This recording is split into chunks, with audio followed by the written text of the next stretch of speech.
All right, protesters in Minnesota this weekend sparked outrage and fear, calling for more violence against cops. Now a Black Lives Matter organizer is defending the inflammatory chant. So when we say fry, I mean, we're not speaking of, kill a police officer. But we are saying, treat the police the same as you're going to treat a civilian who commits murder against a police officer. I don't know what that means. Joining us now to react, Fox News contributor and president of the National Center for Policy Analysis, Lieutenant Colonel Allen West. Colonel, so Black Lives Matter says a little protest in Minnesota as they march down the street and say, pigs in a blanket, fry them.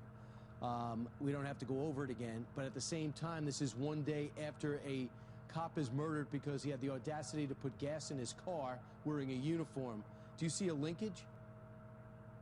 Well, Brian, good morning. It's good to be with you. And there is a linkage out there because there is this speech that has been accepted.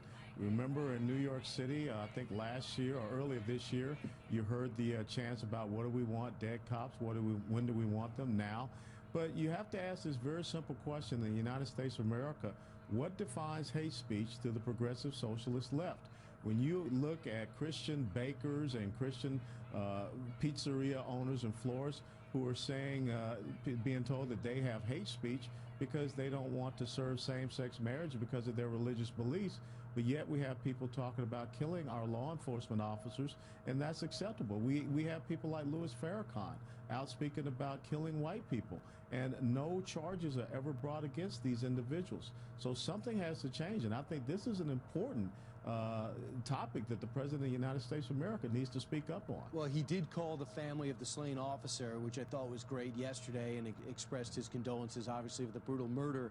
But it was brought up yesterday. If you're going to say what happened in Texas is related to the chants going on in Minnesota, it was brought up last night with Megyn Kelly, well, then you got to say that Sarah Palin's remarks have something to do with the shooting with Gabby Giffords. Do you agree? Absolutely not. And I saw Mr. Mark Hanna make those comments last night, and they're absolutely insidious. You do have a movement out there that is funded by the left, George Soros, this Black Lives Matter, but you don't see these people going into the neighborhoods in New York City, in Chicago, Detroit, Baltimore, Atlanta, where you see this absolute increase, this incredible genocide going on of young black men that are killing themselves. This is all driven by political ideology, and the fact that we are allowing people to go out and quote-unquote protest to talk about killing our law enforcement officers, that's not free speech, that's hate speech.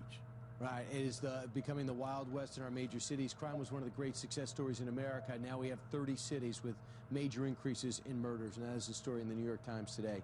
Colonel Allen West, thanks so much. Thank you so much, Brian.